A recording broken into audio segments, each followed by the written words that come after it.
Ya pemirsa, di tengah maraknya korupsi dan juga rencana kenaikan gaji gubernur, gaji ASN di Maluku Utara terpaksa dipotong. Gubernur Maluku Utara Sherly Joanda beralasan pemotongan terpaksa dilakukan karena anggaran pemerintah daerah mengalami defisit.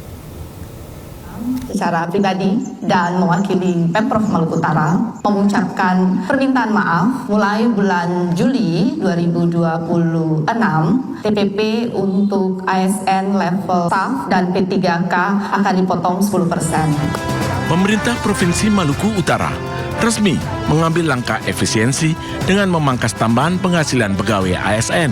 Gubernur Maluku Utara Sherly Joanda menegaskan keputusan ini diambil sebagai langkah terakhir karena kondisi fiskal semakin berat, terutama setelah pemerintah pusat memotong anggaran daerah sebesar 709 miliar rupiah.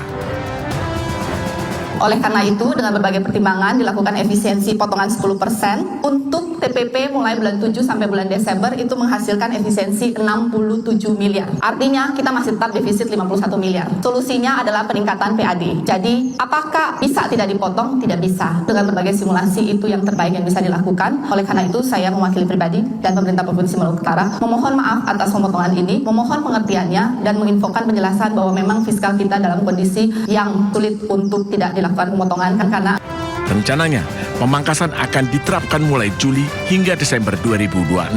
PNS, staf, dan P3K akan dipotong sebesar 10%.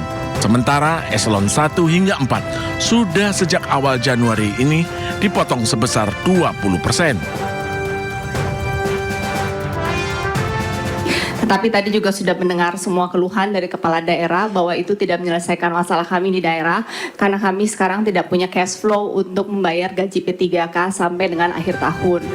Sebelumnya, Gubernur Sherly sempat curhat ke DPR di depan anggota Dewan dan Menteri Dalam Negeri.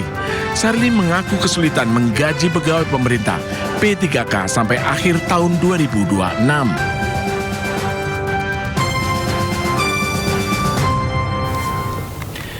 Ya, sementara itu, Kepala Badan Gizi Nasional Sudaryono menyambangi langsung para korban dugaan keracunan MBG di sejumlah rumah sakit di Semarang.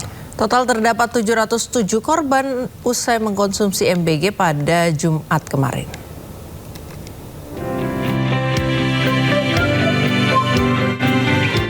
Kepala Badan Gizi Nasional Sudaryono menyambangi langsung para korban dugaan keracunan MBG di sejumlah rumah sakit di Semarang. Di antaranya di RS Permata Medika, RS Bakti Tamtama, dan RS Panti Wilasa Citarum. Kunjungan dilakukan untuk memastikan kondisi para korban yang totalnya mencapai 707 orang. Terdiri atas 693 siswa, 14 guru SMK Negeri 6 Semarang, usai menyantap MBG pada Jumat kemarin dengan gejala pusing, mual, muntah, dan diare. Gimana kondisinya? Siap, untuk hari ini kondisinya sudah baik Bapak. Tadi untuk saat ini sih keluhan-keluhan mual muntah diare sudah nggak ada. Tanda-tanda vitalnya juga sudah baik. Terakhir tensi sudah normal ya Bapak ya, 112/96. Nadi juga sudah baik, 95 kali per menit. Iya. Berdasarkan hasil investigasi awal, BGN menduga insiden dipicu oleh beberapa bahan makanan yang kini dalam proses pemeriksaan laboratorium, serta waktu memasak yang dilakukan terlalu dini sebelum makanan dikirimkan. Sudaryono memastikan pihaknya telah menjatuhkan sanksi berupa pemberhentian sementara atau suspend kepada Satuan Pelayanan Pembunuhan Gizi SPPG Karangturi yang melayani para penerima manfaat tersebut. Sementara itu, tabir dugaan korupsi di tubuh BGN semakin terbuka. Kali ini Kepala Badan Gizi Nasional Sudaryono mengungkap banyak rekening SPPG yang tidak jelas. Kepala BGN Sudaryono buka-bukaan terkait dugaan korupsi di Satuan Pelayanan Pemenuhan Gizi. Dari hasil penyelidikan sementara ditemukan 414 rekening ganda atau bahkan belum beroperasi. Total dana yang ada di rekening ini mencapai sebesar sekitar 311,2 miliar rupiah. BGN pun langsung mengembalikan dana ini ke kas negara. Sudaryono menegaskan tidak ada SPPG yang kebal hukum. Kami telah menemukan adanya 400, bisa ditampilkan, 414 SPPG atau dapur yang yang rekeningnya itu kemudian rekeningnya either double atau rekeningnya dapurnya nggak ada atau dapurnya belum beroperasi. Sehingga kami mengembalikan uang negara, uang rakyat sebanyak 311.246.295.184 rupiah. Pemirsa, Pengendalian Tata Usaha Negara Jakarta, maksud kami Pengadilan Tata Usaha Negara Jakarta menolak seluruh permohonan keberatan yang diajukan oleh Universitas Gadjah Mada terkait dengan keterbukaan informasi ijazah mantan Presiden Joko Widodo. Putusan ini menguatkan penetapan Komisi Informasi Publik yang mewajibkan UGM membuka dokumen akademik Jokowi kepada publik. Selain menolak banding UGM, Majelis Hakim juga membebankan biaya perkara sebesar Rp648.500 kepada pihak UGM. Dalam pertimbangan hukumnya, Majelis Hakim PT UN Jakarta menegaskan hak masyarakat untuk mengetahui riwayat pendidikan pejabat negara mengalahkan klaim kerahasiaan data pribadi. Hakim menolak dalih UGM yang mempermasalahkan batas waktu permohonan informasi serta alasan perlindungan data pribadi. Bahkan UGM kini wajib menyerahkan dan juga membuka seluruh dokumen akademik Joko Widodo kepada publik. Legalisir, bertanda tangan, berstempel, nama pejabat, NIP dan... Tim kuasa hukum bongkar ijazah Jokowi atau Bon Jovi menyebut putusan ini adalah demokrasi. UGM pun diminta untuk segera membuka dokumen akademik milik Jokowi kepada publik. Rakyat, kemenangan demokrasi. Salah satu unsur penting dalam demokrasi itu adalah keterbukaan. Keterbukaan itu merupakan hak asasi manusia, hak asasi warga. Ya. Warga ingin tahu seseorang yang diduga ijazahnya palsu atau dokumen terkait untuk kepentingan publik itu diduga tidak beres. Warga ingin tahu benar nggak sih? Kalau warga meminta kepada badan publik negara seperti UGM, itu harus dibuka. UGM tidak bisa menutup atau lembaga publik lainnya tidak bisa menutup. Pemirsa, sidang pra-peradilan ketiga oleh Roy Suryo hari ini kembali digelar di Pengadilan Negeri Jakarta Selatan. Sidang pra-peradilan ketiga terkait ganti rugi yang diajukan tersangka kasus ijazah Jokowi Roy Suryo akan berlanjut hari ini.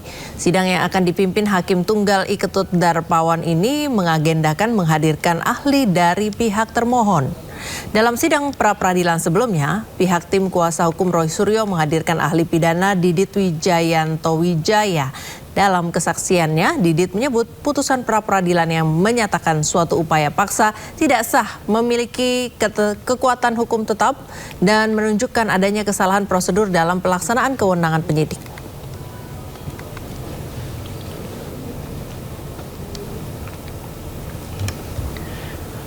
Ya, Pak Pemirsa, bagaimana kelanjutan sidang pra-peradilan ketiga Roy Suryo? Sudah ada rekan kami Indira Utomo dan juga juru kamera Jaka Samsa di Pengadilan Negeri Jakarta Selatan.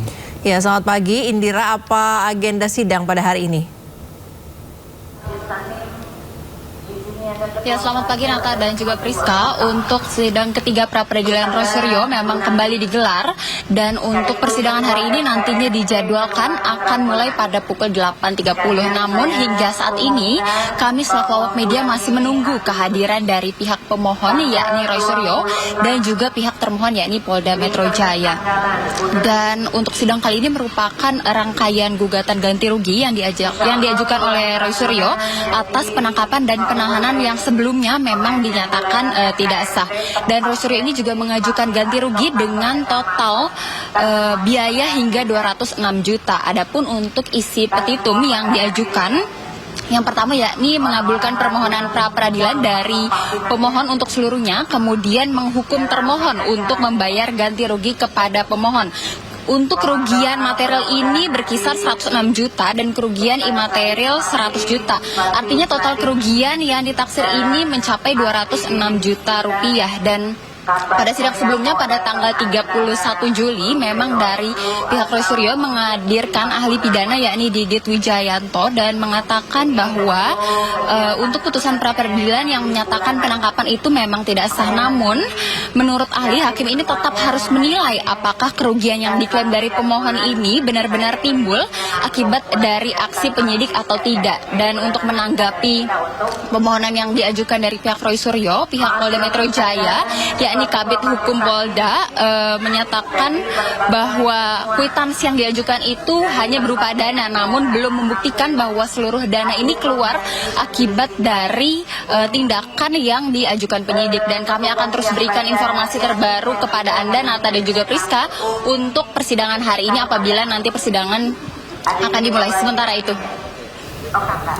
Ya, terima kasih Indira Utomo dan juru kamera Jaka Samsa atas laporan Anda dari PN Jakarta Selatan. Selamat bertugas kembali rekan-rekan.